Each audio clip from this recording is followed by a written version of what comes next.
Coucou tout le monde, j'espère que vous allez bien. On se retrouve aujourd'hui dans une nouvelle vidéo pour vous présenter ma pile à mood. C'est un nouveau principe que j'ai vu sur la chaîne de Nina Quill où en fait ça consiste à vous présenter les livres que j'aimerais lire selon mon mood, mon ambiance du moment et j'ai une bonne petite sélection à vous présenter. Malheureusement je sais que je vais pas pouvoir tout lire là en ce moment comme je le voudrais parce que avec les cours, les examens, les bacs blancs, j'ai pas vraiment le temps mais je sais que je vais pouvoir en lire quelques-uns de ceux que je vais vous présenter. Et au moins ça vous permettrait d'avoir un petit avant-goût de mes prochains updates lecture. Et voilà. Je tiens aussi à préciser que je ne ferai pas de super longs résumés très complets ou autres parce que moi je sais que j'aime pas trop en savoir sur les livres, avoir un trop gros résumé parce que ça nous enlève des moments très intéressants, des moments de lecteur lorsqu'on lit, de pouvoir savourer de nouvelles choses, des choses dont on n'avait même pas idée ou qu'on soupçonnait pas parce qu'il y a parfois des résumés qui entre guillemets nous spoilent. Donc voilà, c'est parti. Je vous en ai déjà parlé sur ma chaîne mais j'aimerais lire le tome 1 de Lux qui m'a été recommandé par Pauline. Donc le tome 1 s'appelle Obsidienne, écrit par Jennifer LL Gumentrou, publié aux éditions J'ai lu. Alors ici, je sais qu'on est dans c'est du fantastique, oui. On va suivre Cathy, c'est bien ça, qui emménage dans une nouvelle ville. Et en fait, elle va avoir des voisins assez spéciaux, dont les fils de ses voisins, qu'elle va pas vraiment apprécier. Et il va y avoir une romance enemies to lovers. Du coup, il m'en fallait pas plus pour me convaincre parce que j'aime énormément ce genre de... Comment on dit? De trame pour les romances. Donc voilà. Et là, je sais que je suis encore plus dans le mood de pouvoir le lire. Donc j'aimerais vraiment, on verra bien. Ensuite, j'aimerais beaucoup lire Née sous une bonne étoile d'Aurélie Vallon, je l'ai mal prononcé, publié à la maison d'édition Mazarine. Et je ne connaissais pas du tout cette maison d'édition, ni cette autrice, ni ce livre parce que je l'ai vu justement tourner nulle part. Et ça, c'est une super chose. Je pense que c'est important de choisir un livre juste comme ça en étant à la bibliothèque ou à la librairie et en regardant et en voyant ce qui vous attire le plus possible, ce qui vous attire le plus tout simplement. J'ai vu que la couverture était vraiment très jolie et quand j'ai lu le résumé ça m'a totalement convaincue parce que je sais pas, ça m'a fait quelque chose et j'ai eu vraiment envie de le lire.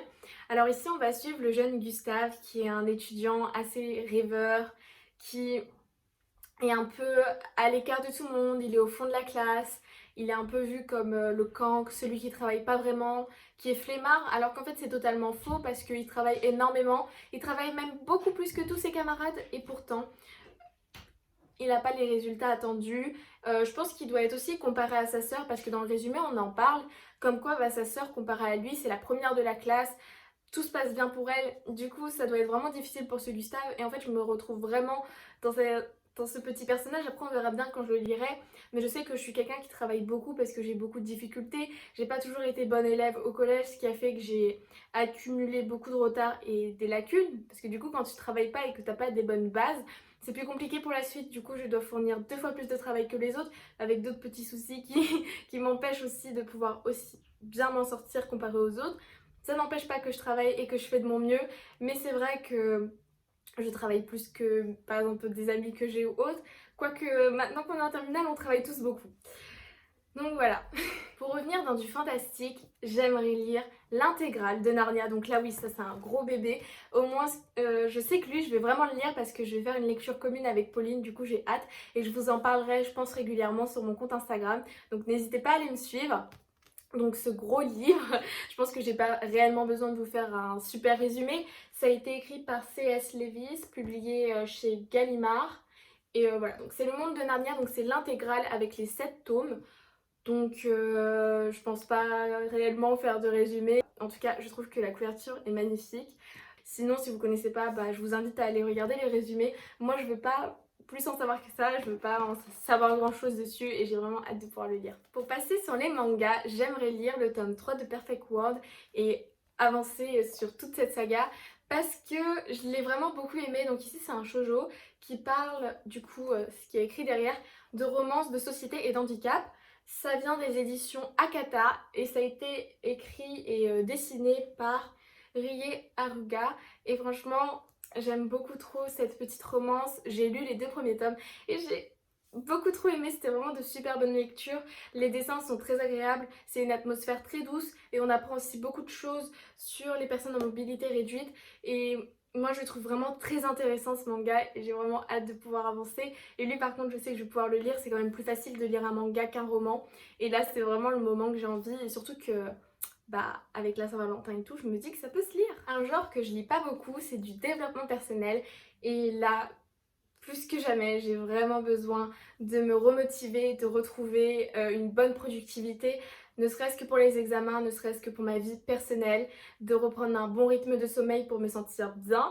Et du coup, je pense que la Miracle Morning pourrait bien m'aider. Donc ça a été écrit par Al Elrod. Ça vient des éditions First Edition. Et puis bah voilà, je pense que vous connaissez. Je suis pas sûre, je vais voir si je le ferai ou pas, mais peut-être vous faire une vidéo dédiée à la Miracle Morning où je vous parlerai que de ce livre, vous dire ce que j'ai retenu, peut-être vous parler de ce que j'aurais testé ou autre. Franchement, je verrai bien en le lisant, si jamais il m'apporte des choses ou non. Et puis voilà, mais là, je sais que lui, il va falloir vraiment que je le lise, parce que bah...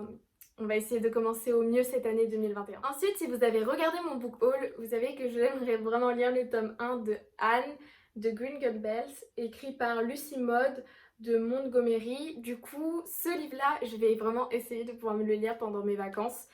Du coup, voilà, sachant qu'en mars, le tome 2 sort, du coup, dans ces maisons d'édition-là, je ne sais vraiment pas quel est le nom de la maison d'édition, mais ils sont magnifiques. Et puis, moi, je suis une grande fan de la série, parce qu'en fait, je l'ai vraiment beaucoup appréciée, il y a de belles valeurs, et c'est super. Donc ici, en fait, on va suivre la jeune Anne, qui est une orpheline, et qui va être adoptée, et qui va aller au Pignon Vert, d'où le titre, et va rencontrer Matthews, et j'oublie toujours le nom de sa sœur. Donc ça c'est quand même quelque chose de fou. Ah oui, oui, oui, j'ai trouvé le nom, j'avais oublié. Et du coup elle va se retrouver avec Matthews et Marina. Donc à partir de là, sa vie va totalement changer, on va découvrir beaucoup de choses sur elle. Elle n'a pas eu un passé très facile et c'est une personne tellement poétique et j'ai tellement aimé la série, donc j'ai vraiment hâte de découvrir le livre et je pense que je vais beaucoup l'aimer. Pour revenir sur les mangas, j'ai terminé le tome 2 de Orange il n'y a pas longtemps. Du coup, j'aimerais vraiment enchaîner sur le tome 3 et puis là, je pense que c'est le moment et je pense que c'est ce qui va se passer. Du coup, ici, on va suivre 6 adolescents, dont une, donc la personnage principale qui s'appelle Nao, qui reçoit une lettre d'elle, mais du futur. Du coup, de là, il va se passer beaucoup de choses parce que cette lettre, en fait, va parler d'un nouvel élève qui va arriver dans leur lycée. Et du coup, ils vont devoir le sauver parce que dans le futur où ils sont, il n'est plus de ce monde. Et à partir de là, on va suivre une magnifique histoire d'amitié qui parle de plusieurs choses, qui fait réfléchir sur plusieurs sujets, comme profiter du moment présent, les regrets, comment avancer et tout ça. Et il y a également une belle valeur d'amitié et une belle petite romance trop mignonne. Et la fin du tome 2 était juste trop bien. Du coup, j'ai qu'une envie de lire le tome 3. Ensuite, pour encore changer de genre, j'aimerais lire un thriller. Donc celui-ci a été écrit par Julie Caroff, c'est une amitié freudienne, publiée dans la maison d'édition Saint-Honoré Édition Paris. Donc ce livre-là, il m'intéresse beaucoup pour deux choses. De un, parce qu'il va parler de psychologie et je suis vraiment passionnée par tout ce qui touche la psychologie et la psychiatrie aussi.